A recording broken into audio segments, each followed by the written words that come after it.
Hey, what's up, guys? It's my weekly recap. Uh, the first stock I traded was LUB uh, at a loss pre-market.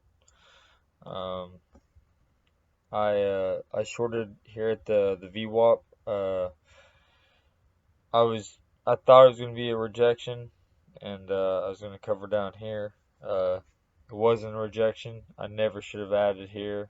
Uh, Honestly, I shouldn't have covered up here either. Like after it kept on pushing. I should have cut it off, 10, 15 cents max. Uh, I don't want to be doing adding to a losing trade. Uh, it's one of the bad habits that I have from the old trading system I used to do is add into a losing trade, lowering your average, and all that good stuff. It doesn't work. That's why I'm trying to work on these bad little habits. So this is the only trade that I had pre-market. One thing I learned this week was I need to learn to walk away whenever I get busy at work. This has been a very busy week at work. I was so focused on trying to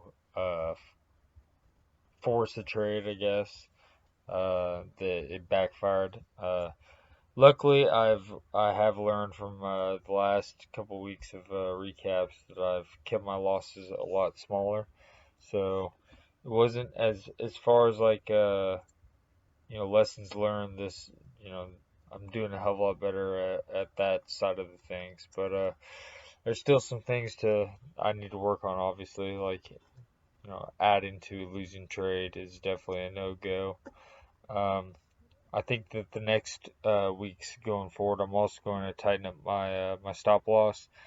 I I've been risking 15 cents, but I had a mentoring lesson with a bunch of the other guys in mentoring, and Jay was talking about how his stop is anywhere from 5 to max 10 cents.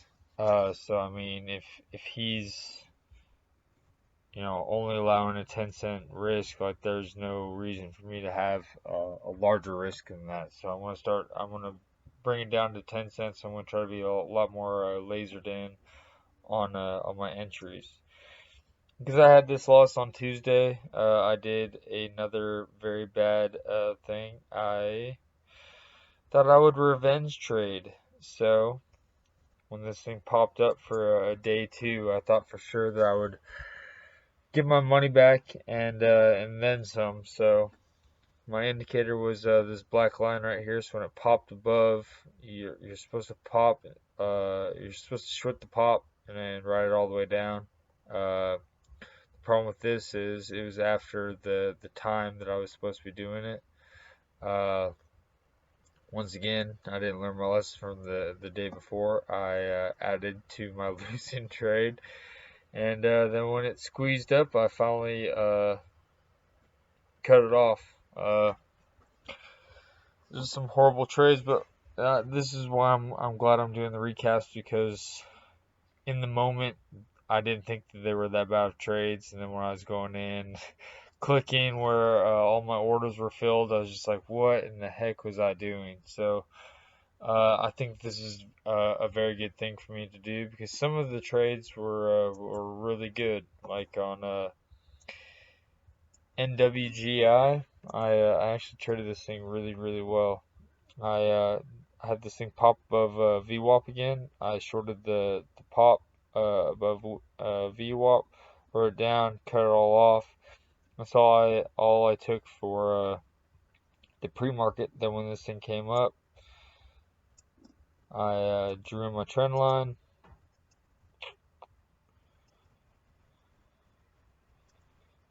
This thing came down, popped. I missed right here. I wanted to make sure that I was definitely backside. Uh, so I shorted down here on this pop.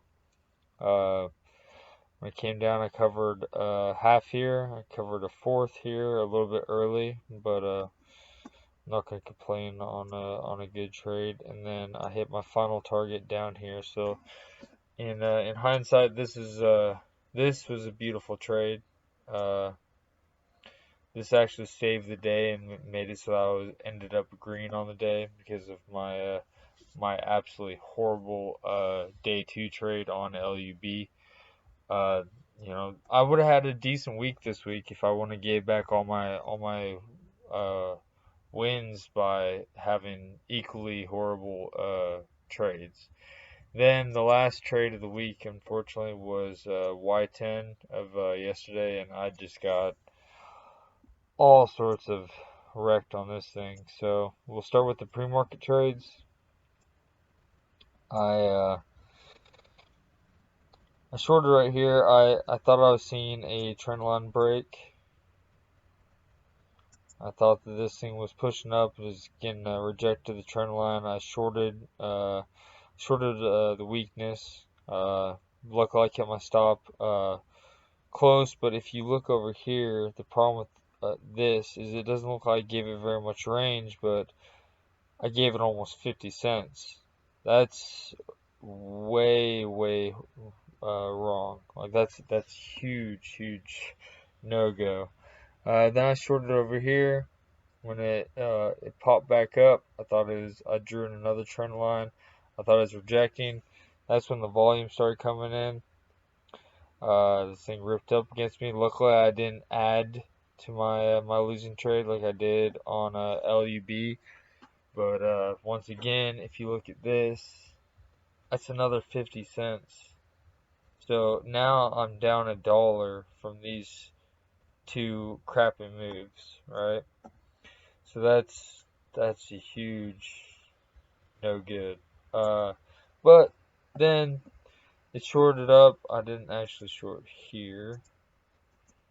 I shorted right here. I top ticked this thing. This is probably one of my best trades of the week. I got this right at the very top. VWAP projection. It came down. I got almost $1 move off this thing. So this trade alone, I ended up covering right here, just in the money. But this one trade right here, let me stay green, till open.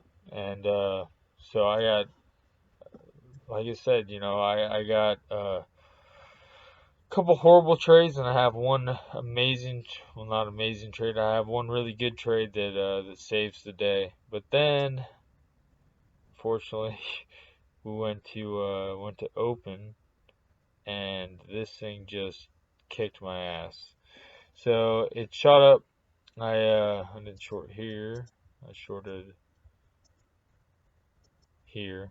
I was looking for this thing to pop and then fell all the way down. It didn't. It kept on going. I covered up here. It came back down. I thought I was gonna fell under my indicator. I shorted. When it popped back up, I shorted again. I was risking this high right here.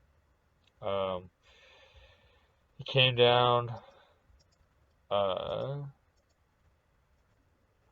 covered here. It bounced. I shorted again. It kept squeezing up. I cut it off. I shorted again. It kept on popping above this $8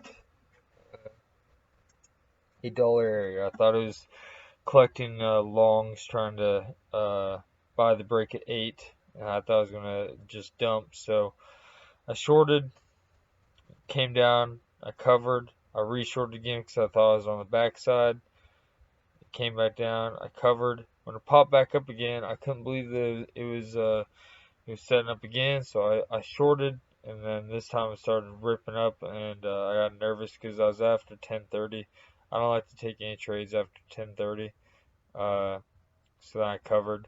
Uh, the only thing, like, I didn't trade this one horribly, but the problem with this one was the range on it. I mean, it was a higher price stock, so like even though I didn't let it go too far against me, I could have traded it way worse. I feel like LUB was by far the worst trade I did of the week. But I mean, this square is only 5 cents. You know, you go back to Y10, this square is 25 cents. That's a big difference. So I mean, it was just get myself adjusted to the range of the trade. But other than that, I had a lot of lessons learned. I got to talk with my mentor, and he was telling me that he didn't really care about the size I was using because this last time we were supposed to double my size and I was supposed to move up, which I was really excited about because I want to get to where I am able to trade full time, and so that's been the goal I've been going for was getting to where I can size up. And so since he told me that he didn't care what size I traded at, I decided I went in and I changed my hotkeys and I got ready to trade a bigger size. And but after going in and getting this recap ready, I realized that it's not time for me to size up. And even though I want to size up, I'm not going to allow myself to do that. I'm going to trade the system. What he told me yesterday was that the size doesn't matter because I'm doing simulated trading. Luckily, it is very realistic to me because every single time I trade, I have to send in my charts. I have to explain to him why I trade, and so like the nerves and the emotions are there, just like as if I was trading live. Uh, but he told me that I need to trade the setup, and he's exactly right. I do need to trade the setup, and I need to not be worried about money. I need to just be focusing on the plays and the setups and everything. So I'm not allowing myself to size up. If this next week, if I can trade just the setups and not go for size, then I'm gonna allow myself to uh, double my size and see how that goes. But I have to trade next week, like make or break it kind of thing. So I got to make sure that I'm not trading front side. I'm not adding to a losing trade, and I'm being a lot more patient. So that is my weekly recap. Thank you guys for tuning in, and make another one next week.